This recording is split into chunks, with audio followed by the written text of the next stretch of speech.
Alright guys, I'm going to start off this video with a little bit of humor because we're about to embark on a pretty serious subject, so just to give y'all a little bit of laughs at the beginning, to maybe make this video more comfortable for you, ease the tension a little bit. Alright, here we go. I'm going to show you my one talent that I have, called the lawnmower.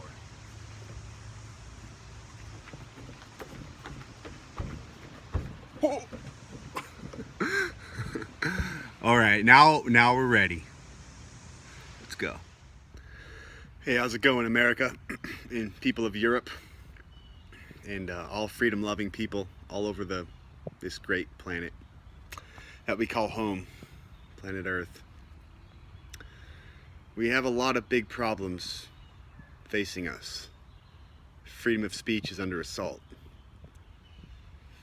Now, I don't care if you disagree with me or if I find your views outrageous. I still support your right to speak them.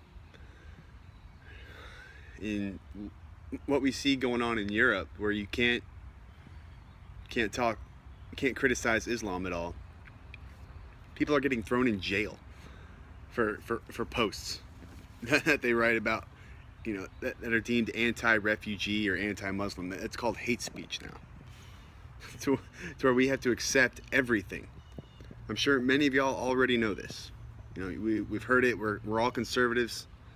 I'm sure most of you are if you're watching this. We've all heard these talking points. I don't want to sound redundant or anything, but our freedom is really at stake. Donald Trump winning the election was our really only saving point, our saving grace. Yeah, Hillary Clinton probably would have destroyed the First and Second Amendment. I mean, it's insane how Christian society turned so fast and forgot where it came from. Islam, on the other hand, is strong. They have a backbone. They know what they came to accomplish. Europe, in America, our values are so malleable now. We have no Christian morals anymore. It's hard to fight an opponent when you don't have any identity. We've lost our history, pretty much. So many people are godless. They don't believe in God.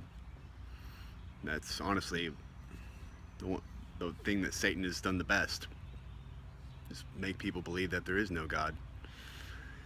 While on the other hand, he's coming in with Islam. He's aligned himself with Islam because they are the Antichrist. Everything they're for is anti what Jesus was for. I mean, just look at Jesus's life and Muhammad's life. Two polar opposite individuals.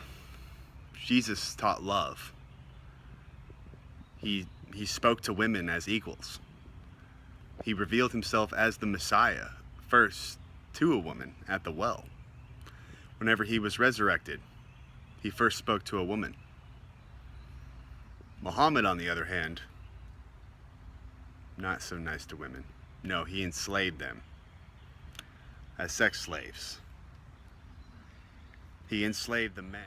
And people like to, say that, oh, the world would be so much better without religion or the belief in God. Well, just like to point people to what's been going on in America since the 1960s when we took prayer out of schools. Just look at what's happened. The divorce rate's gone way up. Out of wedlock births gone way up. Violent crimes going way up. People think that humans are would be so good. They just don't have an accurate view of the world. No, people are mostly bad. You need direction to lead you to the path of righteousness. People are by nature selfish individuals. One of the first words you learn when you're a child is more. I mean, mo. You don't want to share. It's not something that's natural. You need a spiritual teacher like Jesus, who lived the perfect life, to show you how to live a selfless life instead of a selfish life. I mean, yeah, it'd be great if people were, all nice and everybody would love and not do bad things if they didn't believe in God. But it's just you're not living in reality if you think that. I mean, I don't think you're a bad person if you believe that. I mean, maybe I shouldn't say you're not living. It's just my opinion. You can take it or leave it. Don't want anybody to get mad out there for dissing that. I mean, I really don't care if you get mad.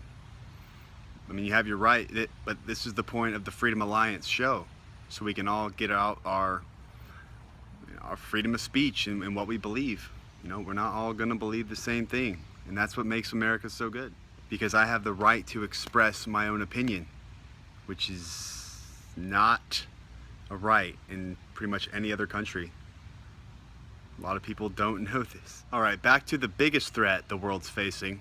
And I know a lot of people out there like to think it's global warming, but even the proponents say it's only increasing 1 degree in 150 years. So I mean, have a little bit of time, guys. I'd say the Islamic problem's a little bit more, pressing. Yeah. Well, anyways, back to Islam. He would take the children, and his friends would rape them or kill them if they weren't attractive or not. Today they have bakabazis, little kids that they go find in Afghanistan on the playground or in their house, just minding their own business or out with their families, and the police will come up and snatch them.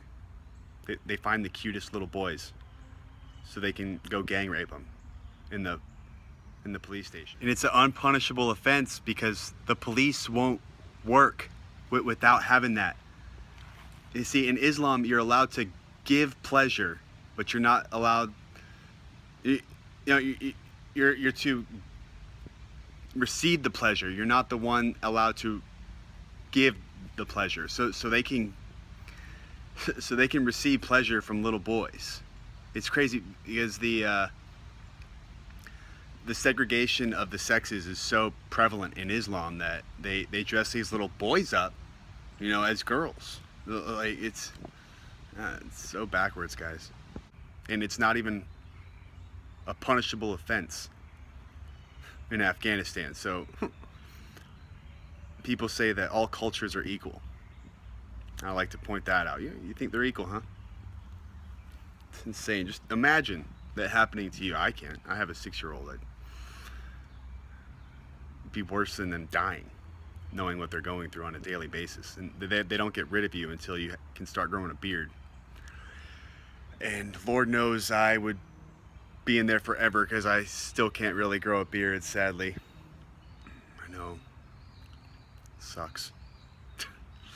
We all have flaws, I guess, but I just feel so bad for these people. Yeah, I'm sure the Afghanistan people would love to have guns then, because I mean they can know exactly what police station that their kid's at, but they can't do anything because only the police and the Taliban have the guns. So, yep, that'll never happen in America. So we have guns. We can do shit over there. There's been Yahoo just reported on this last year. Like, there's been families that have seen their kids that have been stolen from them out with the police, and they can't do anything. It's just so sad, man. And these liberals think that this culture is beautiful, peace-loving. It's anything but, guys. Right now they're in the cooperation stage. Once they have enough numbers, I mean, they're going to take over Europe a lot faster through the birth rate and everything. There's less people and everything. They've taken in millions of refugees. They're having like 2 or 3 wives and 7 kids, 9 kids, and they're living off welfare. While it costs, most average Europeans, even in America, it costs us like $10,000 to have a kid. So they're displacing us. People don't realize that. And they think I'm a hater for pointing this out. This is genocide.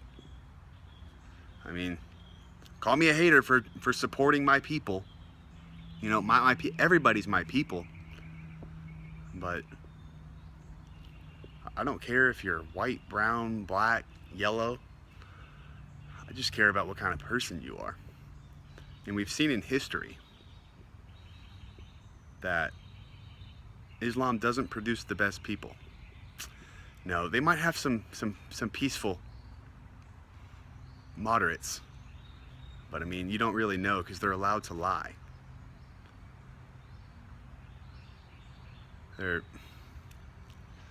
People just believe whatever somebody says. Oh, you don't want to kill me? You don't want to behead me?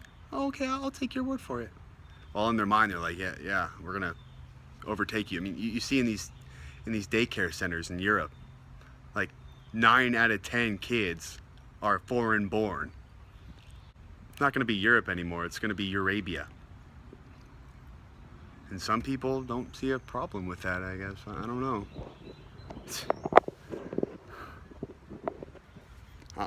I'm putting this out there. I mean, I know I might get some death threats.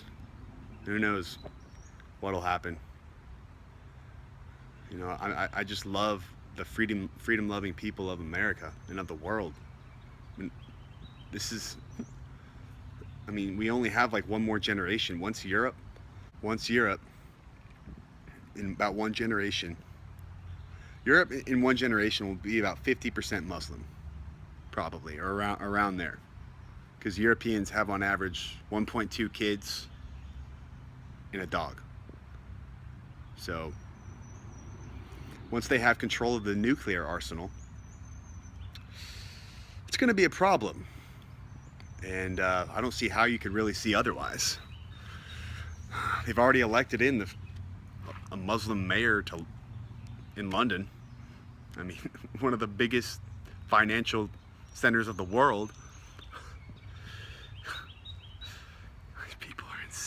It's like they have thought control. They can't even think that Islam might be dangerous. The mere thought of even considering it is racist. That is how insane these people have gotten. They forgot the history. They forgot the Battle of Tours and the invasion of Spain and Portugal, and how if it wasn't for Christian Europe defeating them at the Battle of Tours, they would have overran all of Europe because we were just infighting between ourselves over there.